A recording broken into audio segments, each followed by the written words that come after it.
எங்க நாட்டில் குடியேறுங்க, காசு கொடுத்து அழைப்பு, உடனே கிளம்புங்க.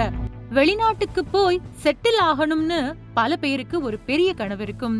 ஆனா அதுக்காகிற செலவு, விசா நடைமுறைகள், வீடு வாங்குறது அப்படின்னு பல விஷயங்கள் யோசிக்க வைக்கும். ஆனா சில நாடுகள் மட்டும் வெளிநாட்டுல இருந்து மக்கள் வந்து தங்களோட நாட்டுல குடியேறணும் அப்படின்னு பல்வேறு சலுகைகளை வழங்கிக்கிட்டு இருக்கு.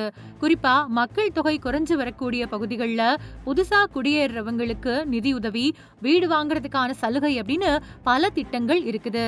அந்த வகையில் வெளிநாட்டினரை ஈர்க்கும் 3 முக்கிய நாடுகள் எவைன்னு பார்க்கலாம்.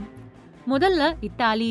இத்தாலினாலே நம்ம நினைவுக்கு வர்றது அழகான நகரங்கள், பழமையான கட்டிடங்கள், வரலாற்று சிறப்புமிக்க இடங்கள் தான். ஆனா அங்க இருக்கிற சில சிறிய நகரங்கள் மற்றும் கிராமங்கள்ல மக்கள் தொகை தொடர்ந்து குறைஞ்சிட்டு வருது.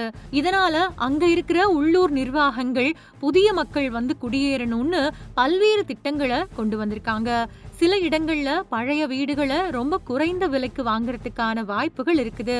அதே போல வீடுகளை வாங்கி புதுப்பிக்கிறவர்களுக்கு குறிப்பிட்ட நிபந்தனைகளுக்கு உட்பட்டு நிதியுதவியும் வழங்கப்படுது. ஆனா வீடு வாங்கிட்டு உடனே அங்கிருந்து வெளியேற முடியாது.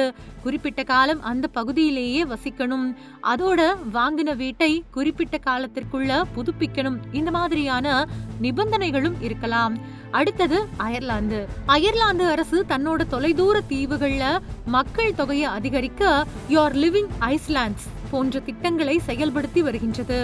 இந்த தீவுகளில் காலியாக இருக்கும் பழைய வீடுகளை வாங்கி புதுப்பித்து குடியேற விரும்புபவர்களுக்கு கணிசமான அளவில் மானிய உதவி கிடைக்கக்கூடிய திட்டங்கள் இருக்குது. ஆனா இதிலும் முக்கியமான கண்டிஷன் இருக்கு. சலுகையை பெற்றுக்கிட்டு வேற இடத்துக்கு போயிட முடியாது. சம்பந்தப்பட்ட தீவுல தான் வசிக்கணும் அப்படிங்கிறது தான் முக்கியமான நிபந்தனை. அதோடு அயர்லாந்து அரசு விதித்திருக்கும் தகுதி நிபந்தனைகளையும் முழுமையாக பூர்த்தி செய்யணும். மூன்றாவதா ஜப்பான்.